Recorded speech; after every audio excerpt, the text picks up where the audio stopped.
Filter, oil filter caddy. Components of it. This one stinks pretty bad, so let you know that this has been sitting back here for some time. This is the lid to the bottom of that. Okay, and there's supposed to be a screen in here. So that right off the bat, that lets me know that's the first thing wrong. So there's no screen. And then if you look in here, right there's what's called the suction tube. That steel tube right there, that's the suction tube. The suction tube is plumbed into the pump. The pump is a mechanical pump, so it's got gear teeth in it. It's called a positive displacement pump. And it's got the shaft, the motor shaft connected here. So these are different components. You can buy this whole assembly, you know, it's called the motor pump assembly, and it's probably gonna be like $700. Or you can just get yourself the pump if that's what's failed, and that's probably 150 bucks, something like that. It's got its own onboard switch here, and then it's got a pigtail that interfaces into this used oil containment system. So basically they'll pump oil from the back, the filter cart, into this mobile caddy. When it's full, they'll take the mobile caddy to the used oil containment system, plumb it in, take this disconnect hose, this discharge hose, which is the output from the pump. They'll disconnect it here, and I'll connect it into this quick connect, open the ball valve, put the power on here for onboard filter cart, so it sends power out from that cable into this cable and powers up this motor assembly. And then you essentially pump all your used oil out from this vat that came from the deli department into the used oil containment. So we're gonna try to figure out what's wrong with it. Most of the time, most common failures with no screen, like we're witnessing here, you're gonna have a clog. And what it does is it over trips the unit, and there's a thermal overload either here or sometimes behind the motor or somewhere around there. When this thing gets clogged and the suction head is really high and it causes the motor to overamp, it'll pop the overheat on the back here. And so if I click this right now, say there was no click, so it's not tripped. But we're just gonna troubleshoot and see what's going on with it. Okay, so quick update. What you do is once this cable, this output voltage cable, is feeding your filter pump assembly, when you push the pump and this sends power out to the pump and the circuit breaker is not tripped, you should be able to turn this on and have the pump going. But as of right now, there is no activity going on, so we need to check for voltage. So way to do that, so we're gonna test the power out here and here, hot and neutral. Middle one's gonna be ground, and we're gonna actually test for voltage.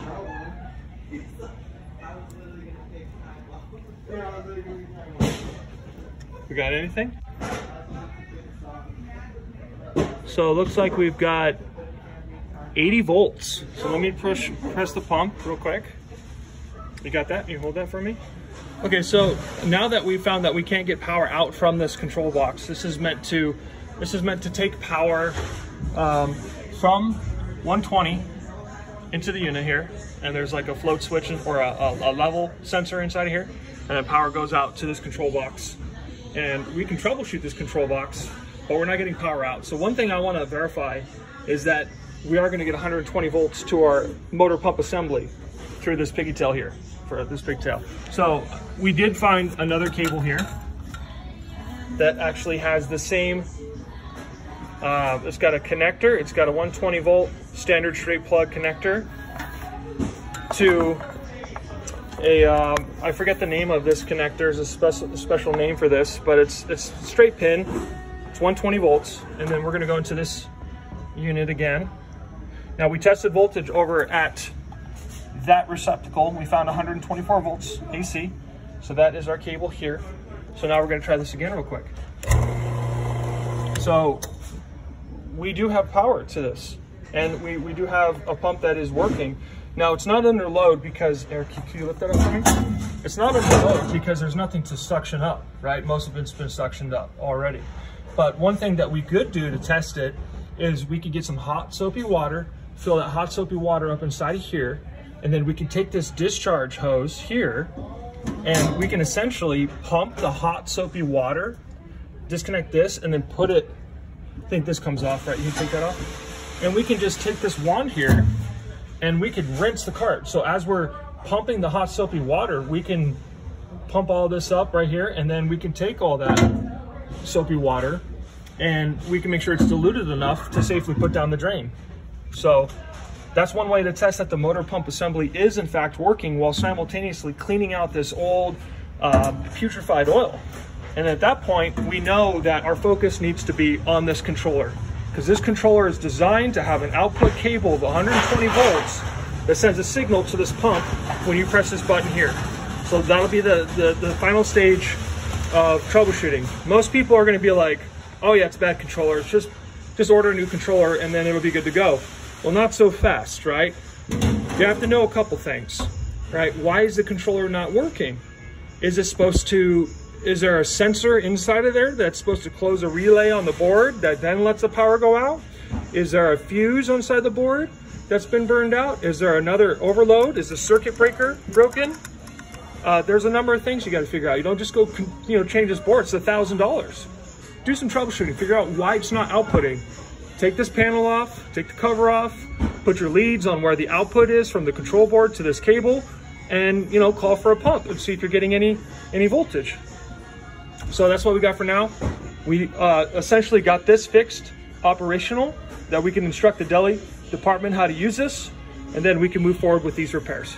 So what we're gonna do now is we got some grease lift from the deli department. We're gonna pour this grease lift inside the oil vat, keep a little bit for us to scrub with, and we're just gonna clean the whole thing. As we're pumping it, as we're verifying that the pump assembly does work, we're gonna clean it all up. Whatever you can do to make the customer realize that you're a professional and you're gonna do a really good job, that's what you're gonna do. So that's what Eric and I are gonna do right now. And then we're gonna verify that the pump assembly does in fact work. Just for now, thank you very much. All right, so now the way that we've got this hooked up, we've got the soapy water in there, we cleaned out the bottom, and now we can actually verify that the motor pump assembly is in fact working, and that the problem lies over there with the oil reclaimment tank. The control output is not giving the appropriate voltage to this motor pump assembly, which is allowing it to not pump. But right here, when we hook this up to an isolated 120 power source with the adapter cable that provides auxiliary power to this, you can see it's working just fine. So this whole thing is fine. It's an issue with the controller and the reclaimment tank, but they can use it for now as we order parts. Okay, so now that we've got the filter cart situation taken care of, what we're gonna do is we're gonna troubleshoot this switch right here. This is I suspect the first thing we're gonna start with. And so what we're gonna do is we're gonna test for continuity.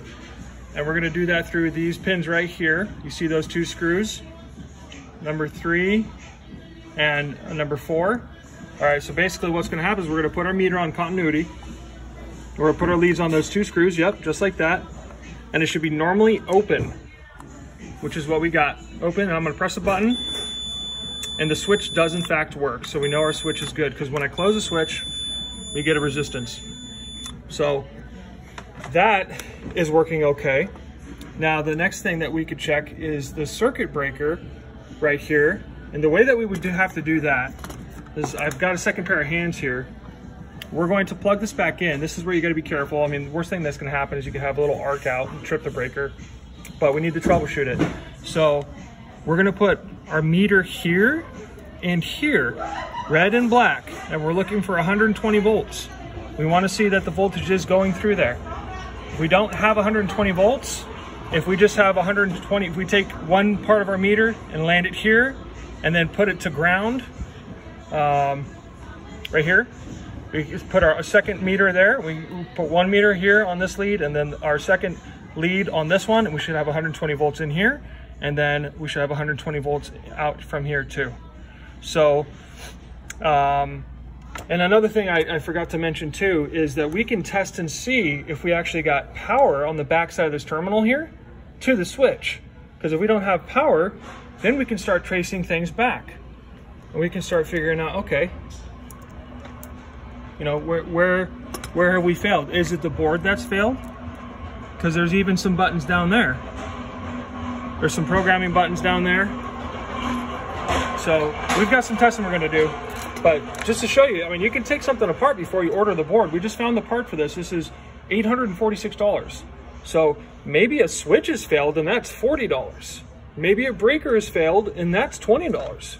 So take a little time. You don't have to fix it. It's already broken. So before you go and order a brand new board, learn a little bit, explore a little bit. So that's what we're here doing. We're gonna test for voltage right now. I'm gonna have to free up my hands to do that. So we're here on top of this reclaimed oil tank. Eric is down there. And we found that there is a relay inside of this control box down here, that the coil of the relay was 24 volts and it was purple. We traced it up through the tank, and then we traced it into this ultrasound level sensor. This is for the tank to let it know that it's full. If this tank is full, then it will not send an output signal to the filter caddy. Where is that filter caddy? I think we took it back. It will not let you press that button right there in order to send 120 volts out to pump out, because it's basically telling you, hey, this thing is full. We're not gonna let you pump anything else into it. So now we're gonna continue down the rabbit trail a little bit. Is the tank in fact full, or has the level sensor failed?